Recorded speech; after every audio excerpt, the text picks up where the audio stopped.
Tim Inafis Polri hari Senin mendatangi gedung utama Kompleks Kejaksaan Agung RI di Kebayoran Baru, Jakarta Selatan. Mereka mulai menyelidiki penyebab kebakaran gedung utama yang terjadi pada Sabtu malam lalu.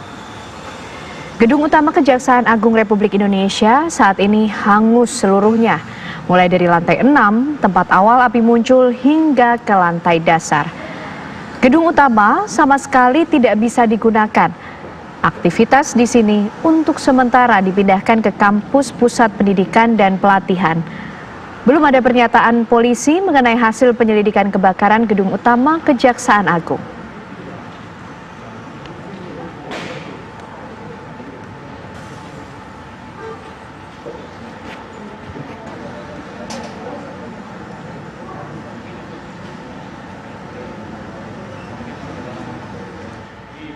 Aktivitas Kejaksaan Agung dipindahkan akibat terbakarnya gedung utama. Sebagian menempati kampus pelatihan di Ragunan, Jakarta Selatan, sebagian lainnya di kampus pelatihan di Ceger, Jakarta Timur.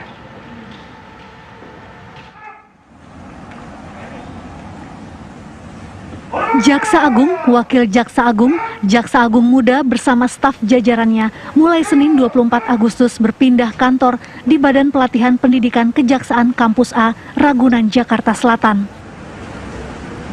Ini dampak dari terbakarnya gedung utama kantor Kejaksaan RI di Kebayoran Baru, Jakarta Selatan pada Sabtu malam lalu. Kepala Pusat Penerangan Kejaksaan Agung Hari Setiono menyatakan pemindahan aktivitas kantor tersebut belum diketahui akan sampai kapan.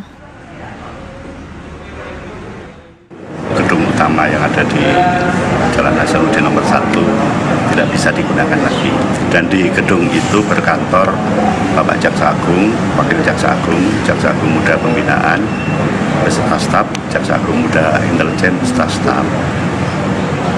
Aktivitas kantor harus tetap berjalan. Oleh karena itu, mulai hari ini Bapak Jaksa Agung, Bapak Wakil Jaksa Agung, Bapak Jaksa Agung Muda Bidang Pembinaan beserta staf berkantor di Badan Diklat Kejaksaan RI di Kampus A namanya ini, di daerah Ragunan. Selain di Kampus A Ragunan, khusus untuk Biro Intelijen, saat ini berkantor di Kampus B, Badan Pendidikan Pelatihan Kejaksaan di Ceger, Jakarta Timur. Akibat peristiwa kebakaran Sabtu malam, gedung utama Kejaksaan Agung ludes terbakar. Kendati demikian, Jaksa Agung menyatakan seluruh berkas perkara aman karena tidak disimpan di gedung utama yang terbakar. Dari Jakarta, Robin Freddy, TV One, mengabarkan.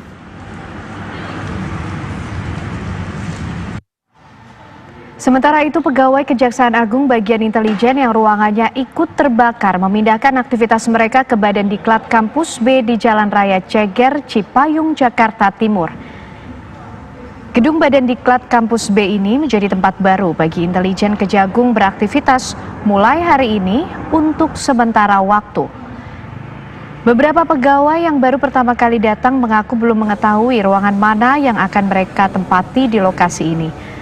Gedung ini merupakan gedung milik Kejaksaan Agung yang biasanya digunakan untuk membina para jaksa muda sekaligus memberikan pendidikan dan pelatihan sebelum disebar ke sejumlah daerah.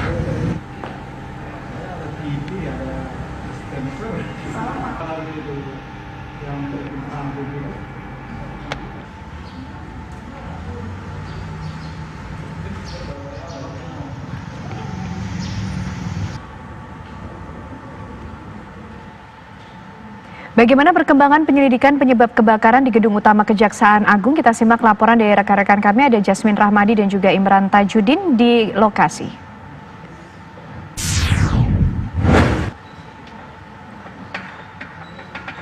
Ya, kita ke Jasmine terlebih dahulu. Selamat siang Jasmine, sudahkah ada perkembangan penyelidikan dari terbakarnya gedung Kejaksaan Agung di sana?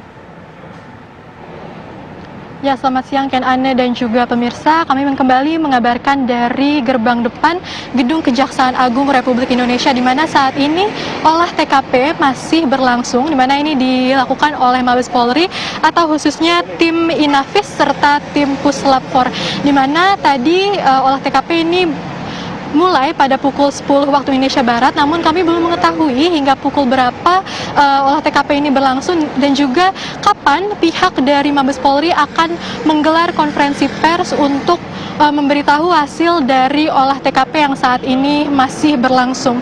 Dan memang sebelum dilakukannya olah TKP, pihak kepolisian pun juga sudah melihat rekaman CCTV yang berada di dalam gedung Kejagung Republik Indonesia, serta juga sudah memeriksa atau mewawancarai 15 saksi, di mana diharapkan dengan melakukan wawancara tersebut ini bisa diketahui penyebab dari terjadinya kebakaran yang melanda gedung Kejaksaan Agung Republik Indonesia pada hari Sabtu malam lalu.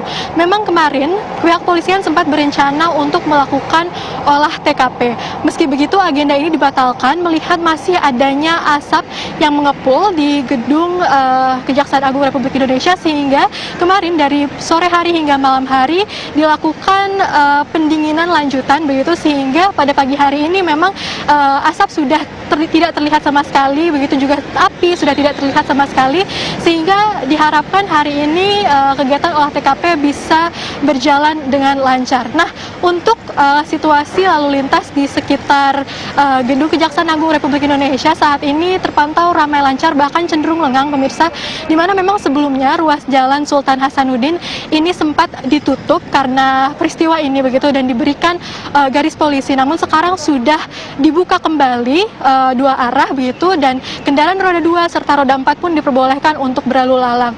Begitu juga dengan kendaraan umum seperti Transjakarta serta MRT ini sudah beroperasi seperti biasanya, dan selain itu juga tetap diberlakukan rekayasa lalu lintas ganjil genap. Ini tidak ada pengecualian di depan gedung ini, dan kami pun saat ini tidak melihat adanya penjagaan yang begitu ketat begitu di sekitar gedung Kejaksaan Agung Republik Indonesia. Meski begitu kami melihat adanya sejumlah aparat kepolisian yang berjaga di sekitar pintu depan, dan memang pintu depan ini ditutup kan Ana dan juga pemirsa, sehingga jika ada pegawai dan juga tim dari Mabes Polri yang ingin memasuki lokasi kejadian ini harus memasuki lokasi kejadian melalui pintu samping, karena memang saat ini diberlakukan akses satu pintu saja ini untuk memastikan keamanan di TKP begitu, dan memang pihak yang berwenang juga tidak diperbolehkan untuk memasuki TKP selama berlangsungnya olah TKP untuk memastikan bahwa TKP ini tetap steril dan ini akan memberikan hasil yang akurat. Nah, kami akan terus menunggu hasil dari olah TKP yang sedang berlangsung saat ini. Untuk sementara itu kami kembalikan ke studio, Ken Ana.